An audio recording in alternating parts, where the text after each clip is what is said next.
All right, y'all ready to get started?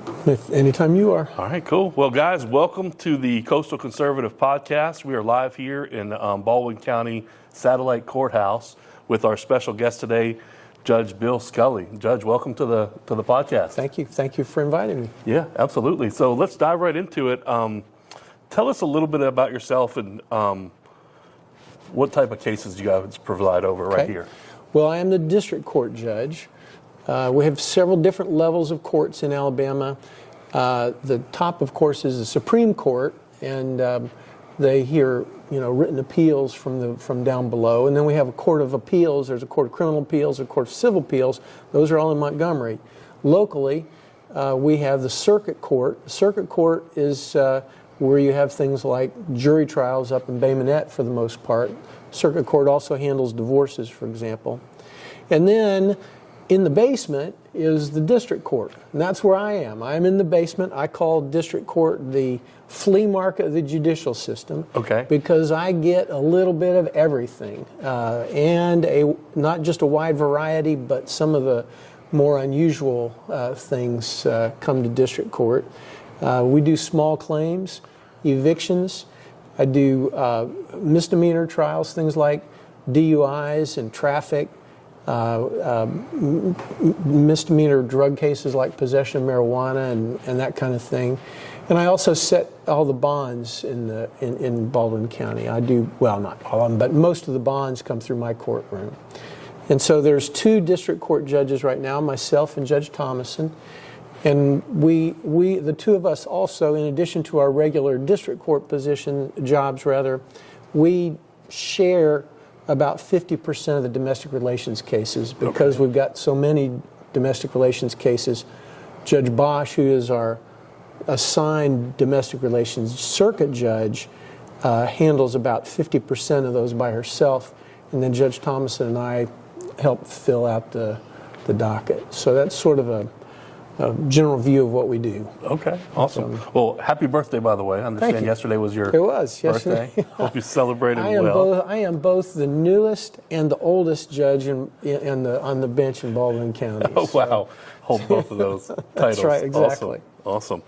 Well, what got you, how long have you been doing law, practicing law, and what got you into it? Well, I wasn't very good at science, so that knocked being a doctor out. But I went to law school in Washington and Lee University in Virginia. Did undergraduate work at Indiana University, which is where I'm from originally, Indiana. But I had the good sense to marry a girl whose family is from Alabama. And her family, not only are they from Alabama, but they also had a beach house. Oh, nice. And so after law school, I was in the Army for 6 years, and I was thinking about getting out, and it was Terre Haute, Indiana, on the banks of the Wabash River, or Baldwin County, where the beach house was on the shores of the Gulf of Mexico. And there's just something special about Baldwin County. I loved growing up in Indiana, but I love being down here much better. Yeah. So that's kind of what got me down here. Practiced law for I was in the DA's office originally for about 5 years, and then I practiced law from 1996 until 2017 when I was appointed district court judge, and I've been district court judge since 2017. Awesome. Thank you for your service. Oh, well, it's a privilege to serve. Thank you for your service. It's a privilege to serve.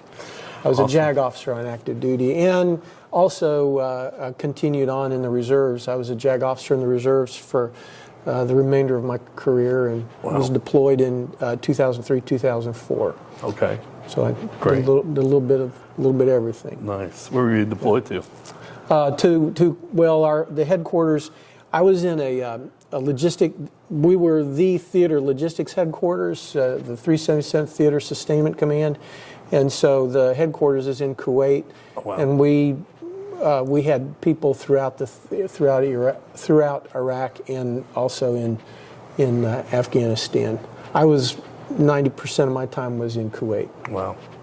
Every now and then I'd go off to someplace, but nothing dangerous. Okay. I was a JAG officer. Okay. Gotcha. I I was a JAG officer, not an infantry officer. Nice. Yeah, Nice. good for the infantry. That's right. I think I made a great JAG officer, but I don't know that I would have made a very good infantry officer. That's right. That's right. I'm with you on that. Let's turn the tables a little bit. Let's talk about hot in the news today. The Okay. toll roads in Orange Beach just went up, almost doubled, $5. Yeah, here. Obviously, if you're a resident or a Freedom Pass, it didn't go up quite as much, if at anything. But for those paying at the toll, it went up to $5. A lot of stuff going on in the courts. I know that's something that you don't deal with on your court level, but can you talk a little bit about the, what Sure. courts that's So handled in? Yeah, well, the lawsuit that got the whole thing stopped, the whole construction thing stopped, was in Montgomery, of course, because that's where John Cooper, the head of the Department of Transportation, is, and that's where the Department of Transportation is, and as I understand it, there were several things that were being alleged, but one of them was kind of interesting because it was against Mr. Cooper himself, saying that he was personally opposed to the bridge company, and that it was his personal intent to essentially bring the bridge company down. That was their cause of action, and the Alabama Supreme Court, on appeal from the Montgomery court, said no, you can't sue him personally because he was acting in his official capacity. And so, at least that I haven't read the opinion. Certainly not. I'm familiar with it. So that was kind of an interesting theory. I guess there's still some other things that need to be decided now that they've said you can't sue him personally. But that, of course, is echelons above Scully. District court. That's a circuit court. That will be handled in circuit courts in Montgomery. Gotcha. So if you guys want more information on that, I think Tony Kennan was on the Jeff Poor show earlier today and had some great insight as far as I'm concerned. So definitely check that out if you want to get a little more. It was an interesting Jeff Poor show today. That's right. It That's was right. indeed. So keeping it on law, let's talk about what President Donald Trump's going through. So unprecedented. It seems like they're going after him politically. He's the number one candidate on the Republican side. What are your thoughts on it with the DA in Georgia, the mugshot, just everything going on that doesn't seem it's right? It's really hard to tell. There's a whole lot going. There's so much going on, so it's hard for the regular person in the street like me to really have a good feel for it. Except that clearly Trump has been treated differently. Some of that's because of the way he is, but clearly he has been treated differently. And clearly, despite what everybody says about Trump making it up, that the election was stolen, I think Molly Hemingway's written a terrific book about how the election was rigged, how essentially the Democratic Party used the changes in the law to its advantage. That wasn't illegal, but it certainly affected the outcome of the election. And I don't think that there's anything that's partisan about that one way or another. That's just the way it was, the way it is. And I can understand that a candidate that Trump would not have liked that and would have done what he could to try to shift the balance his way. Whether what he did was against the law or not, I haven't seen. I don't know the evidence. I haven't looked at those indictments. I haven't. You just hear what you see on the TV, and you never see enough on the TV to come to a good conclusion. I just think that Molly Hemingway, I thought, does a great job of looking at the situation and showing how the changes in the law positively affected the Democratic candidates as opposed to the Republican candidates. That's right. So, and I think the Republicans learned a lot from that campaign and that election season as far as playing by the rules. We may not like the rules, but we got to start to learn to play by them. The rules are the rules, and Yeah, Okay, if it now we comes have to down take to- advantage of the rules the same way that the Democratic Party did. Yeah, so certain states call for ballot harvesting or I different don't things. I don't and, like yeah, that idea, me but neither, if that's yeah. what the rule is going to be, then that's what we got to do as well if we want to have our voices heard. That's right. Absolutely. Well, good. I think from my perspective, seeing it on TV and what's going on, it's the first time I've ever seen or heard of a political candidate being persecuted that's an opponent that's going up into election season. So it's just unprecedented, and I think a lot of people are noticing that and seeing that through the mug shots and through what's happening and the fact that the cases are trying to be held during primary Yes, season and everything yes, else to bog yes. down Yes, Trump and they've his had team. 3.5 years to pursue the. I don't. You don't know. Yeah. Again, you just never know enough about the facts to call it. But there is no question in my mind that Trump is treated differently than other people have, and I don't think that's right. That's right. That's just not right. Great. Thank you for venturing on that question for me. Let's turn gears a little bit. We got some excited news coming for this election season. We're adding some judges to Baldwin County. We are. How is adding new circuit and district court judges beneficial to Baldwin County? And what was the need for it? Well, so let me first kind of review what the additional judges are. We have two new judges that will be elected in the 2004 the 2024 election cycle. One will be a district court judge, and one will be a circuit court judge. And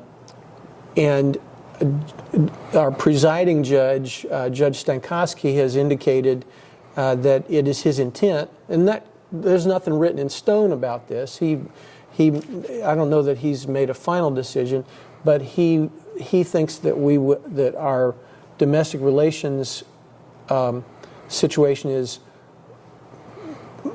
backed up enough, if you will, to justify appointing that the new circuit court judge as a designated domestic relations judge, just like Judge Bosch is currently domestic relations.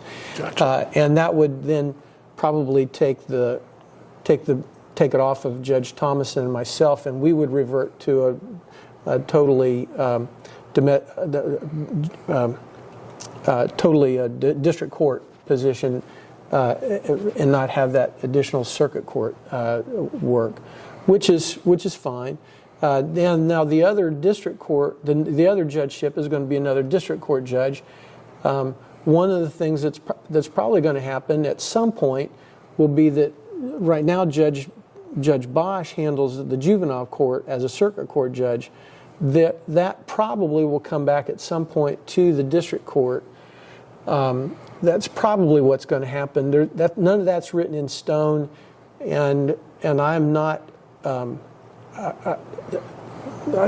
don't pretend to have any particular special insight into that. That's just kind of the sort of the rough idea about what we're expecting to happen. Right now, Judge Thomas and I handle. We write more orders than. I think there's maybe one other judge in the state that handles more orders than we do. Wow. We are the busiest district court in the state. So this is going to be nice. It will enable cases to move more quickly through the system, so it will benefit everybody in that regard. Justice delayed is justice denied.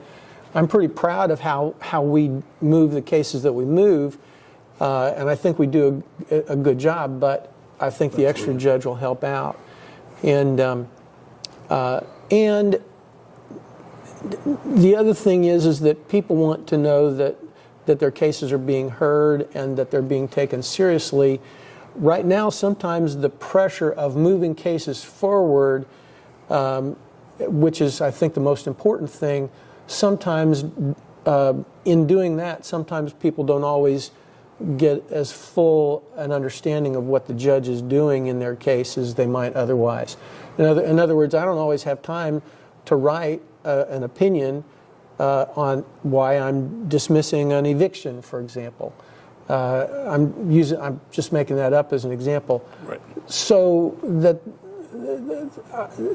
I hopefully will have more of an opportunity to do that kind of thing to make myself more well understood to the public with this new judgeship. That's great. And I think with the population growth in Baldwin County, it's not going to stop. Yeah, it's not going to stop. We're going to so have to it's keep definitely moving needed. cases. Yeah, absolutely. We're going to have to keep moving cases. Absolutely. So with the addition of judges, there's a need for more courtrooms. Where are we at with that, do you feel, in Baldwin County? Well, that's a good question. I know that Judge Stankowski is highly involved in that.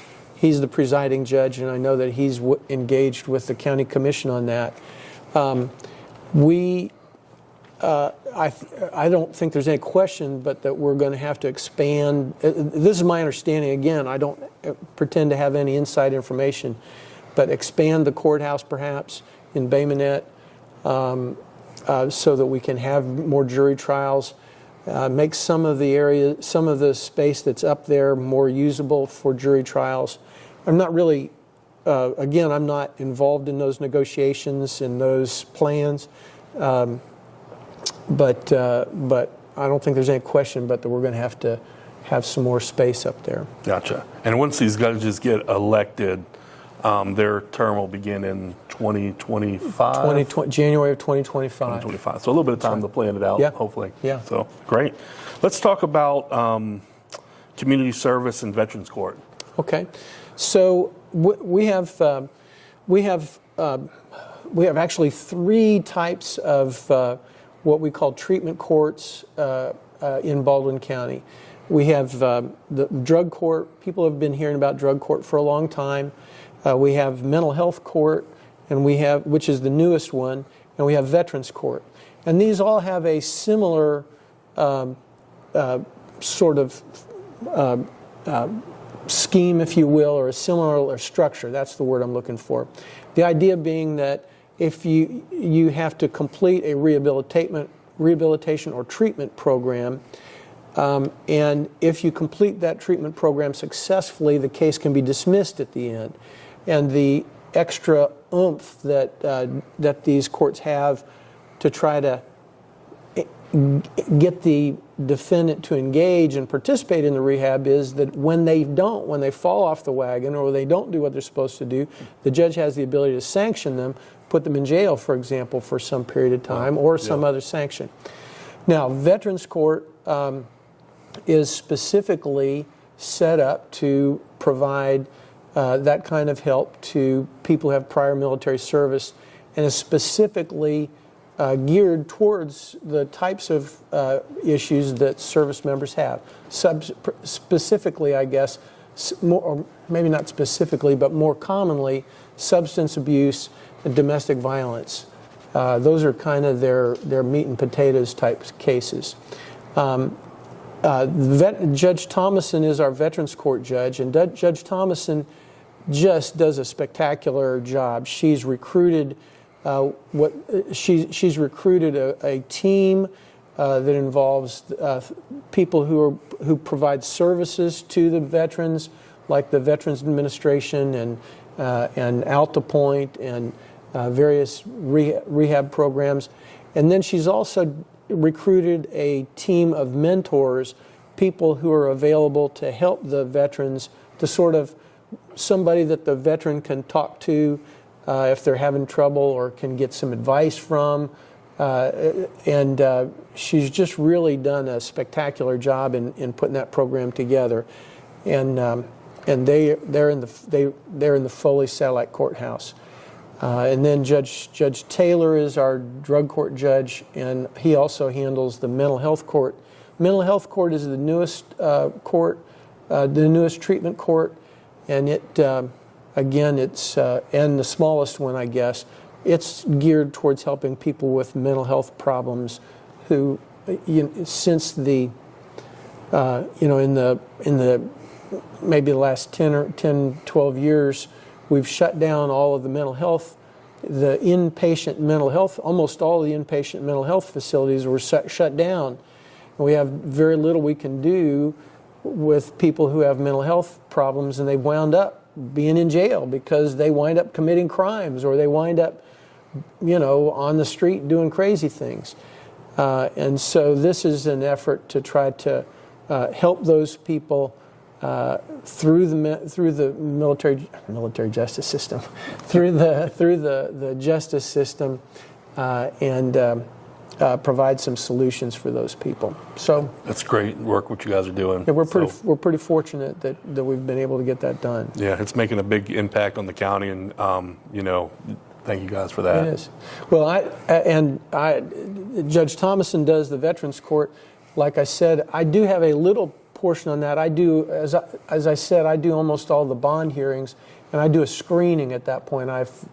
People who are stuck in jail, I sort of screen them to find out who does have prior military service and who might be appropriate for the Veterans Court. That's my role in that. That's great. So we talked about it earlier. We're kind of going into an election season, and this cycle, the judges are up in Baldwin County, right? And I know judges have a little bit more different rules when it comes to running, as far as fundraising and different things. So, what are some of the challenges you have as a judge running, and what are some of the differences between your typical politician versus a judge running for office? Well, judges are we're limited in our ability to get involved in partisan politics. Let me say one thing. Sometimes I'll run into some of my family members who are from another state, or friends who are from another state, and they find out that our judges are elected, and they say, well, that's really kind of hard to have politics involved in choosing your judges. And I got two answers to that. Number one, anybody who thinks that politics isn't involved in the appointment process when judges are appointed doesn't pay attention to things like the appointment of Brett Kavanaugh or any of the Supreme Court justices. That's right. That's just a small smattering of it. Number two, seems to me that this is a democracy, and that the people should have a role in how the law is administered. It's not, we're supposed to be, and I think I try to be, and I think all of our judges try very hard to be impartial, and certainly not base our rulings on political biases. But we also have to be responsive to the people and what they want. That's just the nature of a democratic republic. So I think we're actually blessed to have our judges elected. That said, you do have to be careful to maintain your impartiality and be willing to listen to both sides of a case, and not